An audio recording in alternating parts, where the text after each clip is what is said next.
There's a bigger dream waiting for you, just waiting for you to step into it. Everything you try to do is already done. So when I figured that out, oh, what I'm putting out is what's coming back. Let me get real clear about what it is I'm putting out. Real clear. So I read a book about 1989 called Seed of the Soul. And in that book, Gary Zukav talked about the laws of karma, of the laws of cause and effect, the third law of motion.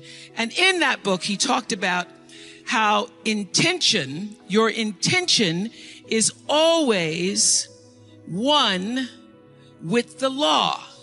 Meaning, before you even think about a thing, you have an intention for the thing.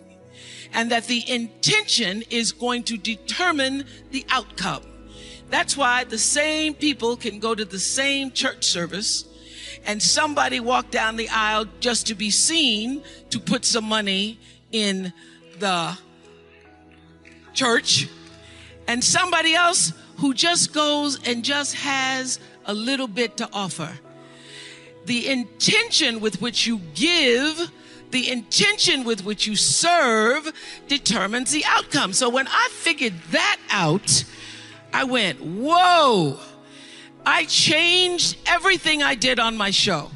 I called in the producers and I said, from this day forward, I will no longer be speaking to the KKK. I will no longer be speaking to people who are fighting each other in a way that it is damaging to the character of myself and other people who watch. From this day forward, I am only going to do intentional television. So it is my intention to fulfill the dream of the Creator. It is my intention to live to the highest calling and be pressed to the mark of the highest calling that I have come to do. And when you can ask the Creator, ask that which made you you, what is your dream for me? I guarantee you, instead of you trying to define the dream, what is your dream for me? If you're able to lean into the dream that the universe and all the forces of light and love and power and grace by all the names that we call God has for you, nobody can touch you. Every single day, I would have a pre-show meeting and have the producers come in and state to me, what is your intention? How do we want to use whoever is on this show, whatever is happening on this show, to serve the audience in a way that fulfills the mission of uplifting, enlightening, encouraging, as well as entertaining. And if it doesn't do that, then I can't do it. There's a bigger dream waiting for you, just waiting for you to step into it. To step into it. Your life is big. Your life is huge. And we spend so much time wanting to be in somebody else's life. And you don't get honored, you don't get revered, you don't get celebrating wanting what somebody else has, because that which created you, divine intelligence that dreamed you from before your ancestors ever knew they would become your ancestors, that which dreamed the seed of you, wants you to know how special, how wondrous, how mysterious, how complex, how glorious, how phenomenal you are. And you get no credit messing in somebody else's territory. Some people are born with extraordinary size, strength, speed, and talent, but without determination, that talent never flourishes. Because determination is what turns average men and women into winners. No one is born a world champion. just like no one is born a brain surgeon. The successful do what they must, what they can to be the best, to be number one. For me, it was a 5-mile run at 5 a.m. in the morning. For you, maybe continue to be the leader in payroll and human resource industry. And these may be somewhat of a painful sacrifice, but it is this type of determination that just happens to build tremendous confidence. Confidence in knowing that most likely your competitors are not doing the same sacrifices. Determination gives you that, it gives you that mental edge. The secret to change is to focus all your energy not on fighting the old, but building the new you. Put all your energy, not fighting the old, but building the new you. So what is it that you have to do in order to do that? Number one, self-awareness. See, at the end of the day, all of us are the same. The only thing that separates us are the choices we make, the habits that we embrace. And I realize you've got to sacrifice who you've been in 2020. You got to sacrifice whoever that person was. You got to let it go. You got to sacrifice that and put all of your time and energy on building the new you. And building the new you, in my particular case, is more discipline. In my particular case, monitoring myself and my progress, staying on top of it, watching, am I doing well? Am I moving in the direction where I want to move? To give up the things that will distract me from doing that, to make the sacrifice of some things that I enjoy doing, but I can't afford to do it because it's soaking up time, and time is life. Time is life. Learn to work with the people who deserve it, not the people who need it. You must be like life itself. Respond to deserve, not to need.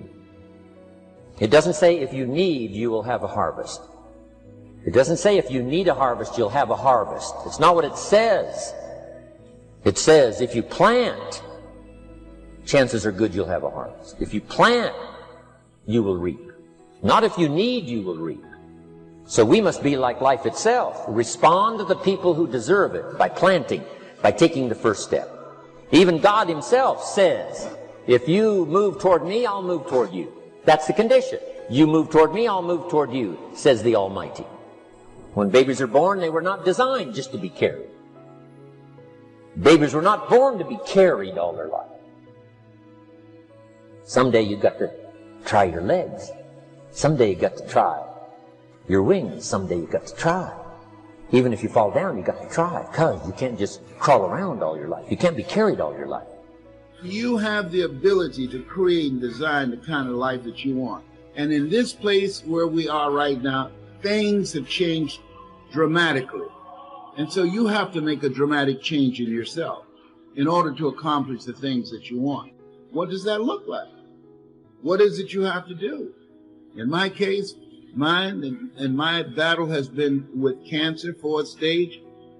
That looks like intensifying my efforts and monitoring everything that I eat. It has to be organic. My state of mind, keeping stress to a minimum. I don't play that. Anything that's unhealthy, anybody that's unhealthy for me, I cut off the relationship. I don't ask them, why did you do that? I cut it off. Why? It's my life. See, we got enough to deal with. When you got the coronavirus that has now mutated into another lethal form and easier to spread, that kind of tension and stress by itself is enough.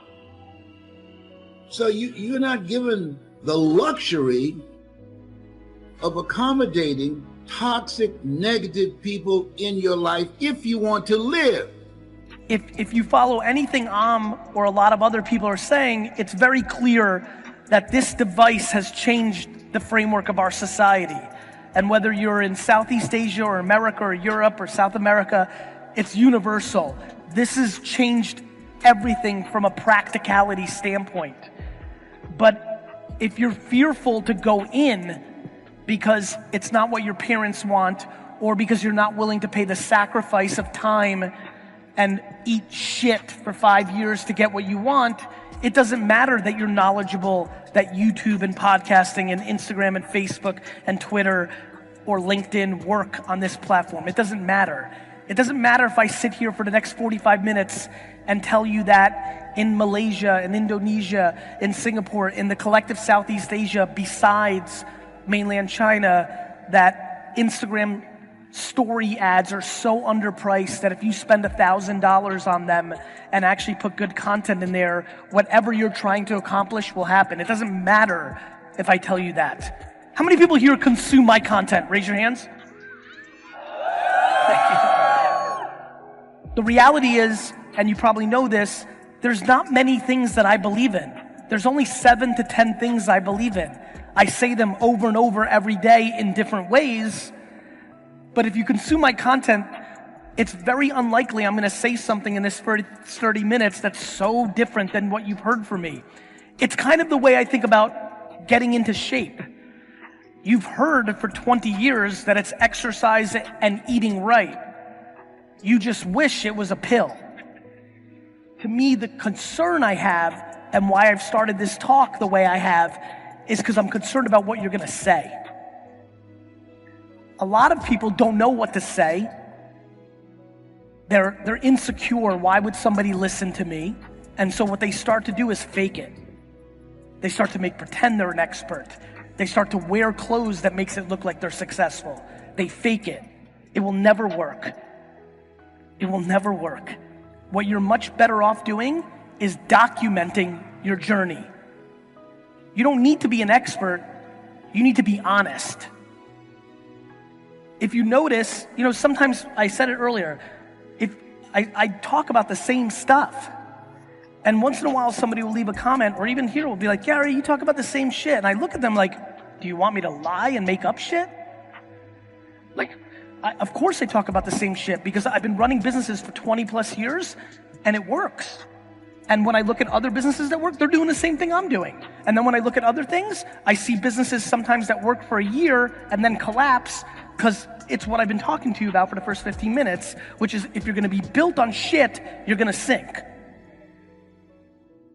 You like that one? That was a good one. I like it too. Like a shit, it's soft. I get it. Judgment is very interesting to me.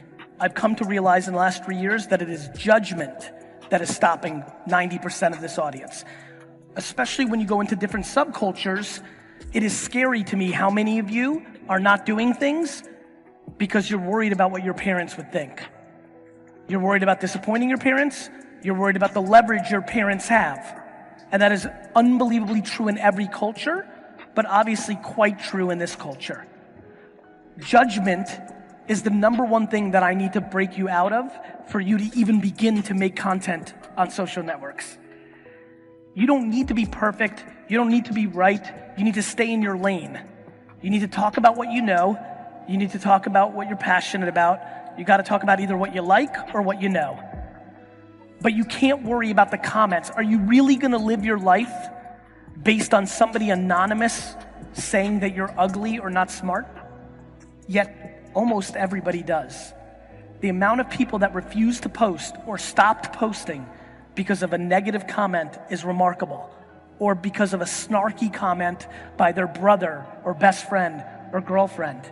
It's remarkable to me how grateful I am, how thankful I am that I was parented in a way that built self-esteem, confidence. Napoleon said, number one, a leader needs unwavering courage. And I don't know if I totally agree with the unwavering part of this or not, because sometimes our courage does waver a little. Bend but not break. Courage mounts up, and then sometimes we have the doubts that creep in, and we reach a little deeper to find that courage that overcomes our doubts and our fears. So I would probably debate a little bit with Napoleon on this unwavering courage, because sometimes courage does waver. But as long as it stays, as long as in the end there it is to serve you, the courage to do what you didn't think you could do, the courage to step into territory that might be a little unfamiliar, the courage to talk to somebody you don't know, the courage to attempt conducting a meeting, the courage to give your first testimonial, the courage to, solve problems you couldn't solve before, that kind of courage. The courage to stand up when it's sort of dark in your corner, the courage to do it when it isn't going your way, seemingly. The courage to try to have a good day in the midst of a bad day. That kind of courage.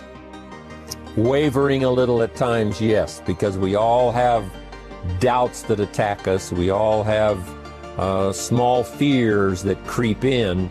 That is the nature of life. But that's what faith is all about. That's what courage is all about. To serve us when our doubts will not serve us well. Faith to overcome fear, and courage to overcome our doubts. But that is a good quality, a good attribute for a leader, and that's unwavering courage. Second, Napoleon said self-control. That, of course, is the very essence of life itself, is self-control. Because we all have this warfare going on. You know, it's going on in the world, the warfare between liberty and tyranny. In our own body, the warfare between health and illness, the struggle is on. The struggle between light and darkness, the struggle between good and evil. I call it opposites in conflict. And as soon as you're born into the world, as soon as you find yourself and discover yourself on this spinning planet headed somewhere, you know that this exists.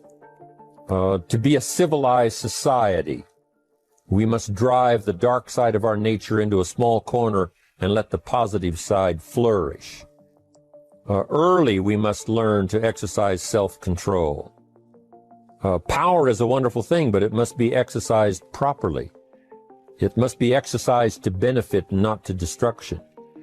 So self-control is certainly necessary to be a strong leader, so that you can become the best example. The example of having your temper well managed, to having that dark side of your nature under control. The best example of choosing wise words and not being careless, that kind of control. Control of your appetite, control of your desires, so that they fit into the positive side of life and not the negative side. Self-control, very important. Then he said a leader must have a keen sense of justice. How very true.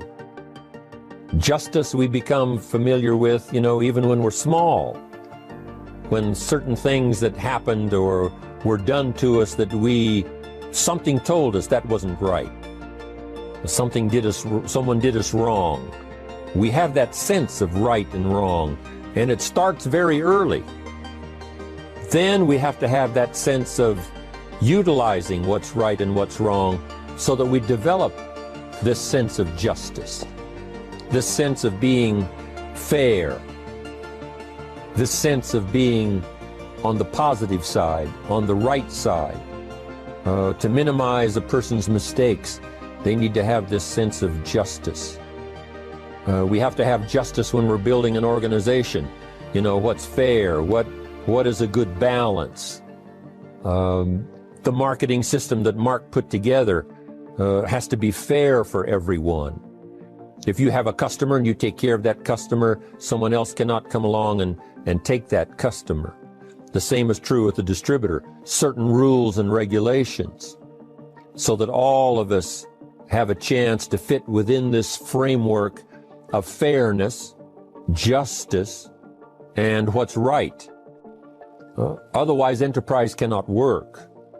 Otherwise, we have what we call, in a political sense, anarchy, where there is no justice, when might is the order of the day, power is the order of the day, not the law, not the rule, not what's right, but power. And we would all dismiss that. It's been a catastrophe in the last 6,000 years, the governments that resorted to power instead of democracy, that resorted to intimidation instead of freedom. And we all know the terrible toll that that takes. But it takes a toll not only politically in a country or politically around the world, but it takes a toll even in enterprise. It takes a toll in school if a teacher is unfair. It takes a toll in working on a team where someone is unfair, or where the leadership is not fair in the administration of justice. So this is true. A keen sense of justice and what's fair and what's right. Part of this we have to learn as we go. You know, you don't have it all the first year. You haven't got it all the second year, the third year. After all the years that I've, been around, both as a human being and as a business person, we're still, even at these years, trying to decide what's best, what's fair, what's right, to give balance to our life and to build on a firm foundation for the future. So I agree with Napoleon. Good idea. A sense of justice. Here's another one he said, definiteness of decision. Indecision is the thief of opportunity. If you don't decide, the opportunity could slip away. If you don't decide what you're going to do today, the day could get away and you're not very effective. I talked about in my recent travels about time management. Here's one of the best ideas of time management. Don't start the day until you have it finished. Is it possible to finish the day before you start it? And the answer is yes. If you don't finish it to the best of your ability, have some idea, some good plan, sure enough, the day escapes. And in the morning you say, let's see, what should I do now? In the afternoon you say, hey, time's getting away from me, what should I do now? And now most of the day is lost. Most of the day escapes not being utilized and doesn't work for you simply because you didn't make those decisions early, at the early part of the day. The decisions we make in the early part of our life sometimes last for a lifetime. The early decisions that you make about what you're going to do with your life as far as Herbalife is concerned, those decisions are vitally important. If you neglect them and don't make them, sure enough, the time passes and the opportunity sometimes is diminished, and sometimes you spend a lot of time now catching up simply because you didn't make those early decisions. So it's the decisions at the first of the day, it's the decisions at the early part of the month, it's the decisions at the early part of the year that greatly determines what kind of year you're going to have. The decisions you make in the early days of your marriage, sometimes those are the decisions that affect the marriage for a lifetime. The decisions you make at the first chance you see opportunity, those decisions, what you're going to do with it, how far you're going to take it, what it's going to be meaning to you in the years to come. Those early decisions are vitally important. Then we need decisions to correct poor decisions, to overcome our mistakes.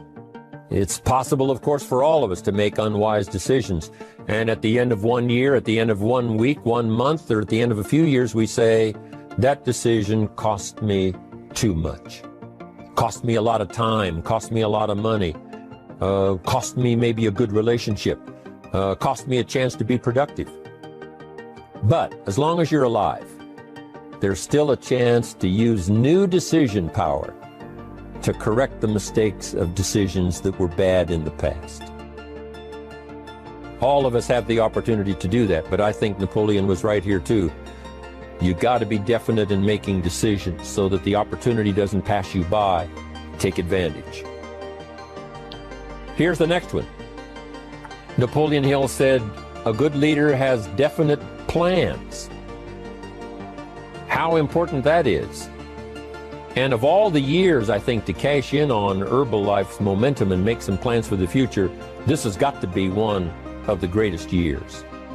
Herbalife in these 18 years now has created some incredible momentum, not only in opening up the countries, but momentum in the refinement of our marketing, momentum in developing new products, momentum in developing our support system.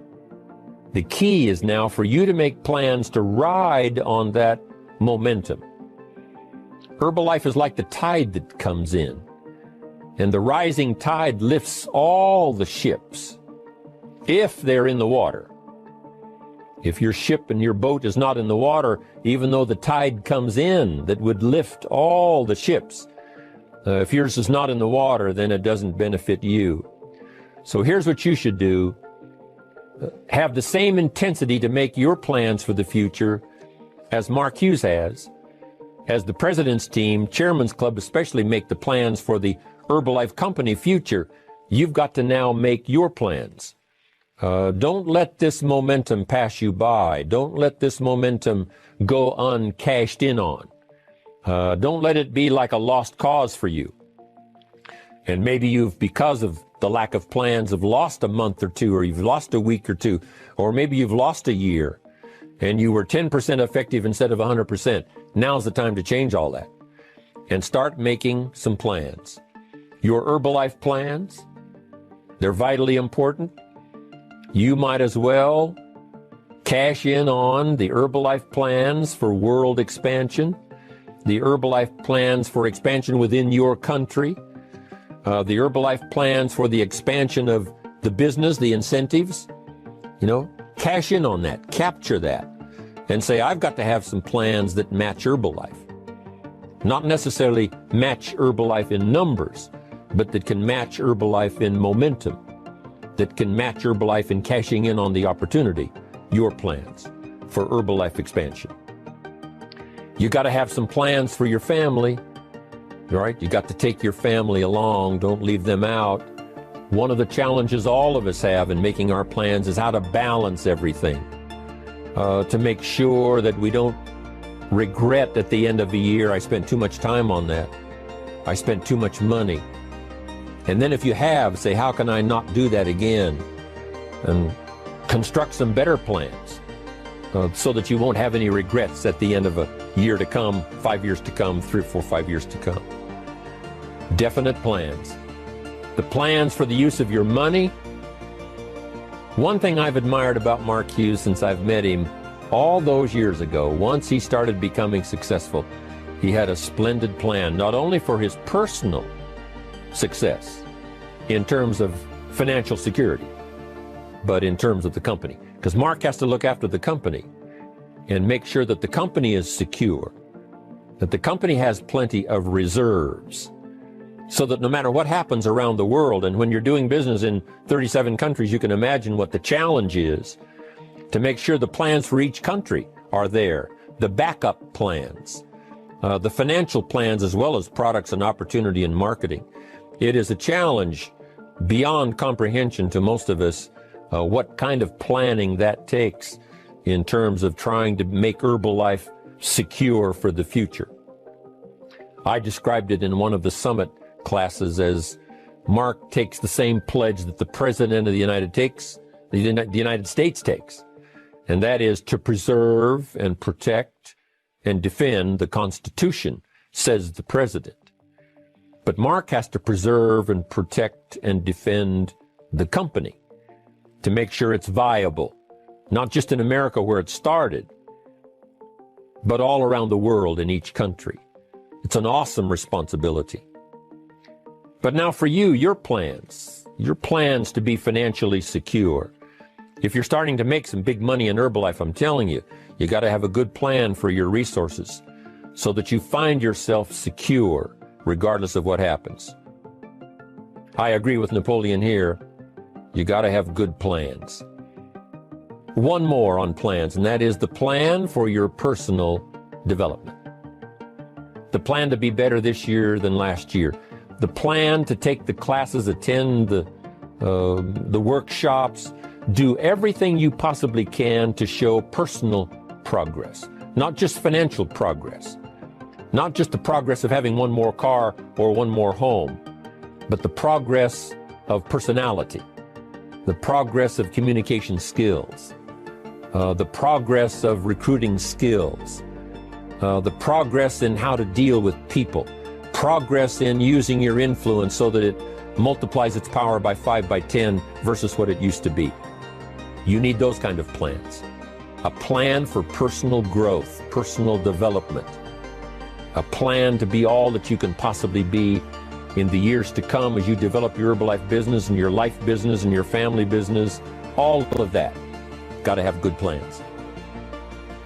Next, Napoleon Hill had a good saying. It was something my father had and passed it on to me as a good philosophy. And here's what he said.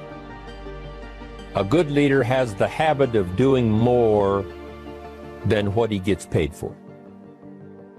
What an incredible philosophy this is. The habit of doing more than you get paid for.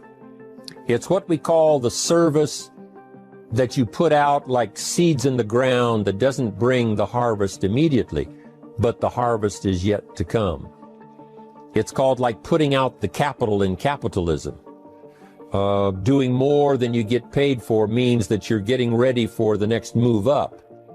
Because if you do more than you get paid for, you've made an investment. The average person might think if I do more than the company requires, then they're ripping me off. I'm not getting paid for that extra time, that extra attention. But you must not view it that way. You must say, I'm getting there a little earlier, staying a little later, as an investment in my own personal future, because I want that kind of reputation. I want that kind of philosophy to work in my life. Do more than you get paid for. And this philosophy works incredibly well in Herbalife. You make the Herbalife sale of the Herbalife products. Now you must do more than you've gotten paid for. Right? They've got the product, you've got the money. But you can't stop your investment there. Now you must develop the investment in time, effort, and energy in turning that new customer into a testimonial. And sometimes that's the most difficult work, the work after the sale. Because the sale might be fairly easy. Someone says, hey, I've been looking for this product, I need it, here's my money. But now you've got to stay with them, make sure they don't just buy the product, but that they use the product. And that they don't just use the product, they keep using the product. That's the work after the sale. But if you learn to make that kind of an investment and do more than you get immediately paid for, the payoff in the future can be fantastic. Because as we all know in Herbalife, what really pays off is not a sale of the product. What really pays off is a testimonial. A testimonial that gives you more sales than you can keep up with. A testimonial that takes you places you could never go by yourself, introduces you to people you'd never see on your own. That kind of investment is so powerful. So you do more than you get paid for up front. It's happened for me, making the investment. When I first started lecturing 36 years ago, I talked to high school classes, college classes, service clubs, and I gave it all away. I went and talked for free. Someone said, Mr. Owen, would you come and do this breakfast talk? I said, sure. Could you do this luncheon talk for this service club? I said, of course. And all of that in the beginning was for free, primarily because I'd made my fortune. I didn't need the money, but I did it for free. But look what it's made for me by giving that kind of service in those early days. And finally it led to business and led to an enterprise. And I was giving the seminar all those years ago here in Los Angeles, and Mark Hughes was in my audience. So what you don't get paid for, don't worry about that. Just render the service with the vision of the future that it'll come back multiplied if you have this kind of habit, this kind of philosophy. It's easy to get trapped by economic necessity and settle for existence rather than substance. That's easy. But the best advice I can give you on how to break out of that trap is to learn how to set goals. Mr. Shelf put it to me this way. He said, Jim, if you had enough reasons, you could do the most incredible things. I never forgot how he put that.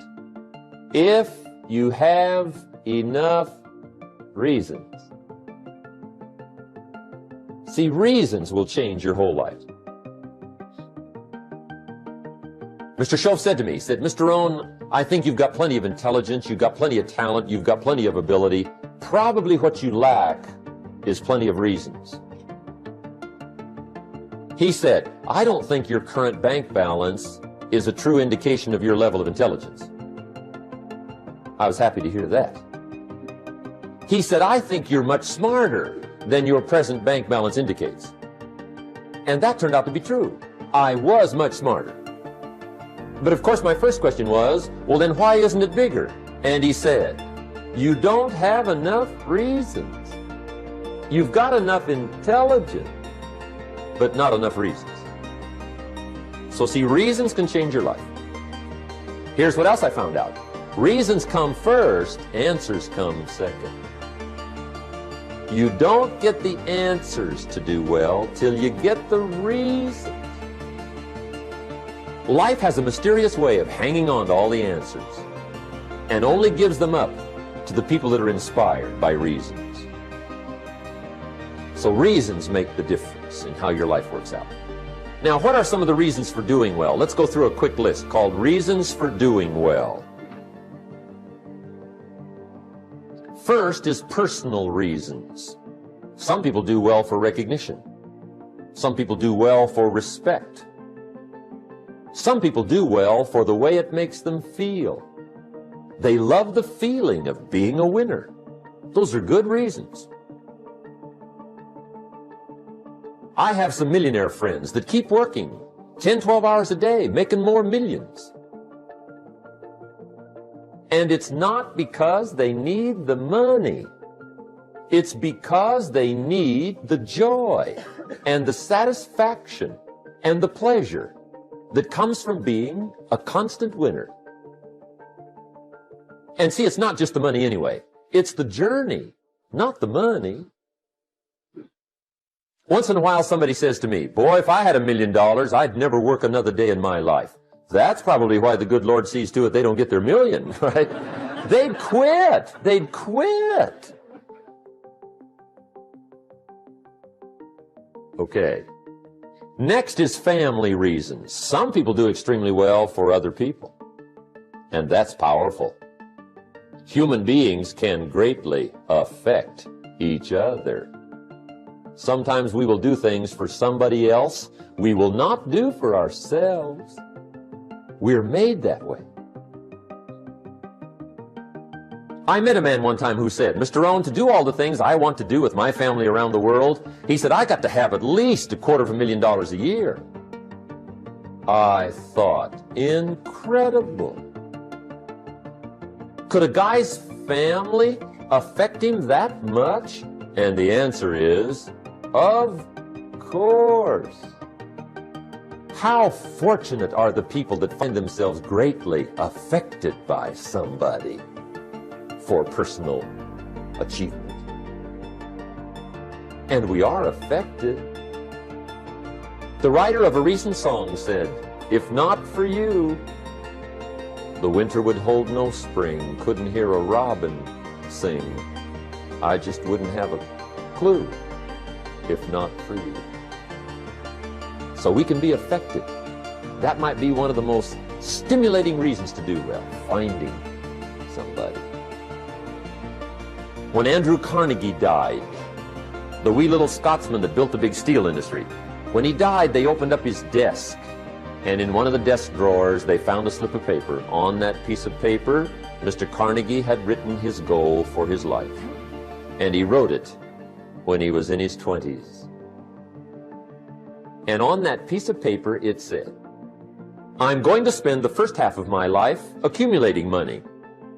I'm going to spend the last half of my life giving it all away. What a goal. He got so inspired by that goal that the first half of his life, he accumulated $450 million. And the last half of his life, he gave it all away. Good question tonight. What's got you turned on? What's got you bombed out of sight to get up early and stay up late and hit it all day? Next question. What's got you turned off? When I found the answers to those two questions, my life exploded into change. I finally found out what had me turned off. and I got that cured. And then I got me a long enough list of reasons to turn me on. And once the lights went on for me, age 25, they've never gone out. I've fallen out of the sky a few times, but I've never lost that drive to make something unique out of my life. See, reasons altered my whole life. Now, there's another list of reasons called nitty-gritty. Hard little reasons. Sometimes those little reasons are the most powerful reasons that can change your life. Sometimes it doesn't take much. I now carry several $100s in my money clip. It's only a few $100s, but it was one of those reasons turned my life around. Just before I met Mr. Shoaf, I heard a knock at the door. I go to the door, and there's a little girl standing there about this tall selling Girl Scout cookies. And she gave me one of the finest sales presentations I've ever heard. Special deal, several flavors, this whole package of stuff, $2. And with a big smile, she very politely asked me to buy. And I wanted to. Big problem. I'm broke. I don't have $2. And to this day, I can remember the pain and the embarrassment. I'm a father, I'm a husband, I've been to college, I'm working, I'm 25, I don't have $2. And I didn't want to tell her that for some reason. So I did what I thought was next best. I lied to her. I said, hey, look, I've already bought lots of Girl Scout cookies. I've still got plenty stacked in the house, which was not true. But it seemed to get me off the hook for the moment. She said, well, gosh, that's wonderful. Thank you very much. And she went away. When she left, I closed the door, and that was the day I said to myself, I don't want to live like this anymore. I've had it with lying, and I've had it with being broke. I'm never going to let this happen to me ever again. I promised that day I would work as hard as possible and would always carry plenty. It took me a little while, but now I do. It was one of those reasons. And I guess I carry plenty for two reasons. One is the way it makes me feel, but also in case I bump into another Girl Scout selling cookies. Right? I'm ready.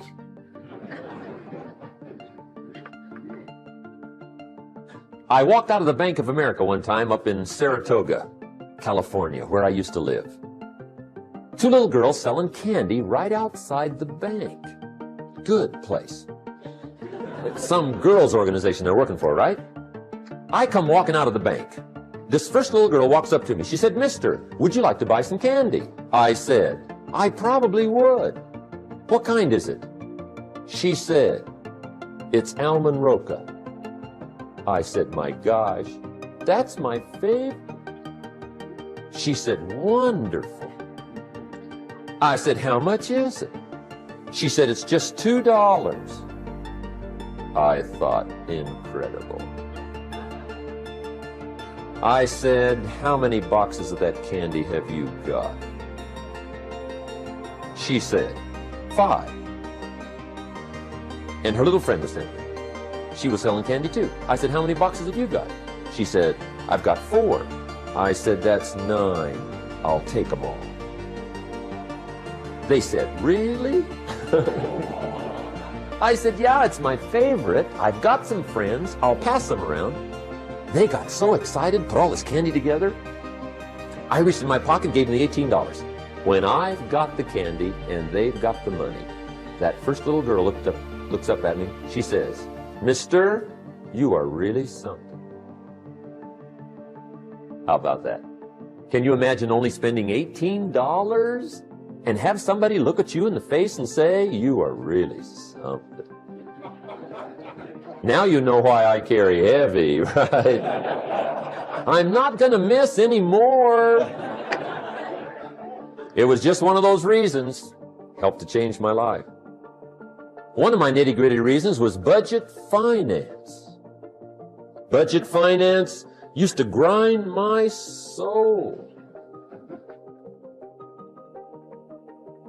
Way back in those early days, I had fallen for one of those consolidation loans, where you take all your little hard-to-pay bills, put them into one big impossible-to-pay bill, right?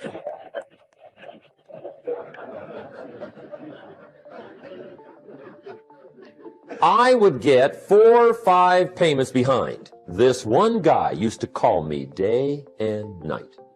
I don't think they're allowed to do that anymore. Harassed me. Threatened to run me in front of the judge. Threatened to ruin my credit. Threatened to embarrass my family. One day he said, we're going to come get your car, drag it rear end up down the street in front of your neighbors. The guy even called me a flake.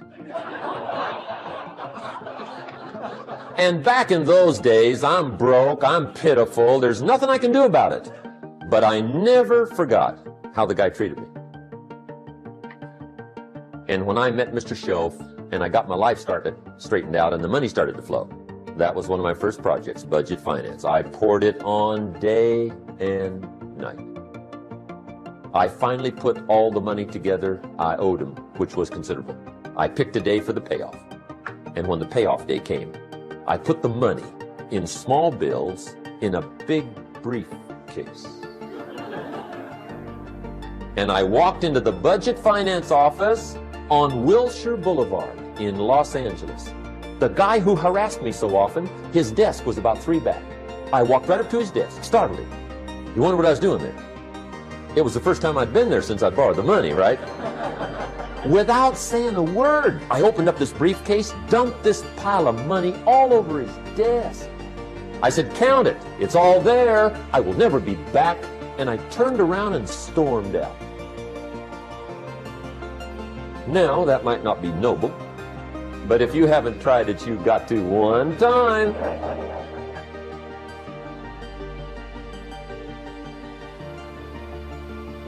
It can be the day that turns your life around. All you need is a reason that turns you on. One of my dear friends, Robert Depew, Bobby used to be a school teacher in Lindsay, olive capital of the world. Bobby taught school several years, got a little weary teaching school. One day decided he wanted to get into sales. So without telling anybody, he just up and quit his job teaching school and jumped into sales. When he did, his brother made fun of him, laughed at him, put him down, said Robert's lost his mind. Had a good job teaching school, now he thinks he's a salesman. He's going to go down the drain, lose everything. Just put him down something fierce. Bobby said, the way my brother acted when I got into sales, he said that made me so mad. I decided to get rich. And my question for you tonight is it possible to get that mad? Of course. Wealth is not a matter of intelligence. It's a matter of inspiration. Today, Robert happens to be one of my millionaire friends. Bobby's rich.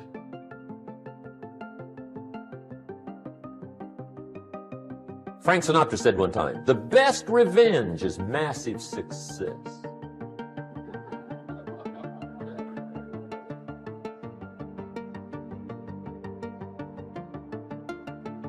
Hey, get you a long enough list of reasons so that after tonight you never lack for inspiration. You might not have all the answers right away, but you can get the answers if you can get the reasons.